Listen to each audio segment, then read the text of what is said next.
కడప జిల్లా Mydukur market yard chairman నియామకం శాసనసభ్యులు పుట్టా సుధాకర్ యాదవ్ ఆధ్వర్యంలో ఏపీ రవీంద్రను నియమించడం జరిగింది.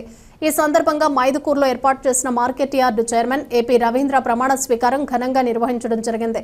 ఈ కార్యక్రమంలో పుట్టా సుధాకర్ యాదవ్ మాట్లాడుతూ మార్కెట్ అభివృద్ధికి కృషి చేయాలని అన్నారు. వైస్ చైర్మన్ డైరెక్టర్లు ప్రమాణ స్వీకారం చేశారు.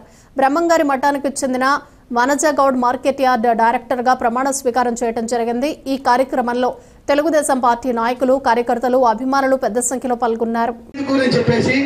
ఫస్ట్ మన ముఖ్యమంత్రి చెప్పేసారు, మా మైదుకూరుకి రావాలి, మాదంతా ఎన్నుకోలేటువంటి మైదుకూరు, నన్ను లేక ఒక బీసీ వ్యక్తిగా నన్ను మా నియోజకవర్గ ప్రజలందరూ గెలిపించుకున్నారు, వాళ్ళకు న్యాయం చేయాలి అని చెప్పేసి సార్ని అడిగితే ఆయన ఇమీడియట్గా మన మైదుకూరుకి వచ్చారు.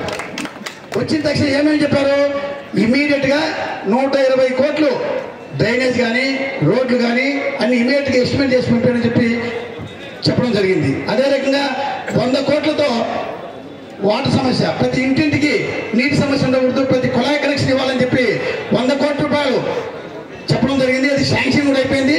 ఈ 120 కోట్లు కూడా శాంక్షన్ కోసము పైకి పంపిస్తే అది ఏదో కొంచెం మళ్ళీ కోరేసి కిందికి పంపించారు. మళ్ళీ అది కూడా నిన్ననే అధికారులతో మాట్లాడితే వాళ్ళు కూడా దానికి రిప్లై చేసి పంపించారు. అది కూడా తొందరలో శాంక్షన్ అవుతుందని చెప్పి సందర్భంగా మీకు అందరూ తెలియజేసుకుంటున్నా.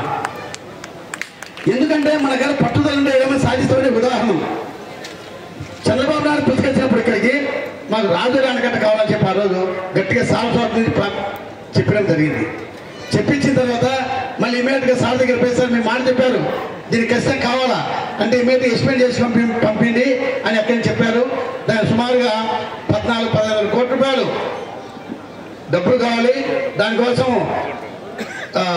R&R కూడా కట్టాలి. దీనికి ప్రపోజ్ చేయమని చెప్పి కూడా పైనుంచి అధికారులకు ఇన్స్ట్రక్షన్ ఇవ్వడం జరిగింది. నా కోరిక ఒకటే, ఎలక్షన్ కన్నా ముందు మీకు హామీ చెప్పాను. ఒకటి శ్మశానం, రెండోది కేసీ కెనాల్ నీళ్ళు ఇప్పించాలి, ఈరగారు పండించాలని. ఇది మనకు రాజధాని గట్ట కావాలంటే సుమారు 15 కోట్ల డబ్బు కావాలంటే లేట్ అవుతుంది. అది కావాలని ఎప్పుడైతే తెలియదు, ప్రయత్నం చేస్తే జరుగుతుంది. ప్రయత్నం ఏ రోజైతే మనకు అర్థం కాదు. ఇంతకుముందు నాయకులందరూ ప్రమాణ స్వీకారం చేసి అక్కడంతా టెంకాయలు కొట్టిపోయినారు, అయినా కాలే. ఇప్పుడు కూడా ఏ రోజైతే నాకు కూడా నమ్మకం లేదు. ఎందుకంటే 15 కోట్ల డబ్బు కావాలి.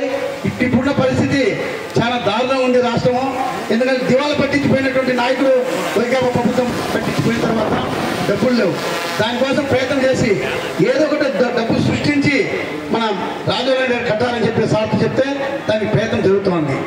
అది ఒప్పకైతే ఇంకోటి, దీనికి తక్కువ డబ్బుతో మనకు పంట పండించే అవకాశం ఉంది. అలగనూరు రిజర్వాయర్ అని ఒకటి ఉంది, దీనిపైన రాజధాని గట్ట పైన అలగనూరు రిజర్వాయర్ అని. అక్కడ ఆ డ్యాము ఓన్లీ మనకు కడప జిల్లాకు డ్రింకింగ్ సమస్య, తాగేదానికే నీళ్లు కట్టారు. 3 TMC కెపాసిటీ ఉన్నటువంటి అలగనూరు రిజర్వాయర్. దానికి డ్యాములో ఉన్నటువంటి సైడు 300 మీటర్లు కోసుకుపోయింది. దానిలో నీళ్ళు నిలబెట్టడానికి స్టాక్ లేదు. మేమందరము అధికారులతో మాట్లాడిన తర్వాత దానికి ఒక 36 కోట్ల రూపాయలు డబ్బులు పెడితే కన్నా ఖచ్చితంగా స్టోరేజ్ చేసుకోవచ్చు. దానిలో స్టోరేజ్ చేసుకుంటే కన్నా మనకి అక్కడి నుంచి నీళ్ళు ఎప్పుడు కావచ్చు అప్పుడు రాజు ఆనకట్ట వదులుకోవచ్చు, మనకి ఇరగాలు పండించుకోవచ్చు అని చెప్పి మేమందరం ప్లాన్ చేసి దానికి 36 కోట్ల శాంక్షన్ అమౌంట్ కూడా బడ్జెట్ తయారు చేసి ఫైనాన్స్ పంపించడం జరిగింది.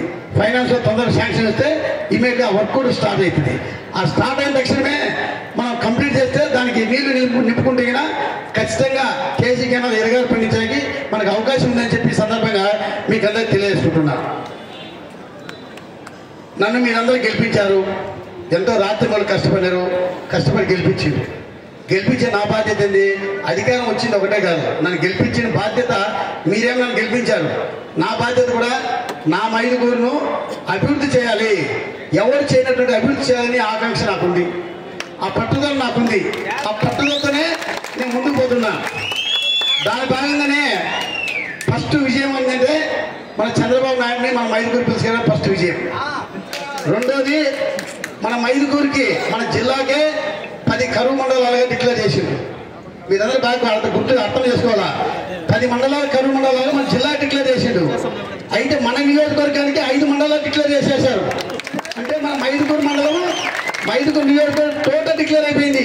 టోటల్ కరువు మండలాలు డిక్లేర్ అయిపోయింది. కరువు మండలం డిక్లేర్ అయితే మన రైతాంగానికి అందరికీ కూడా మంచి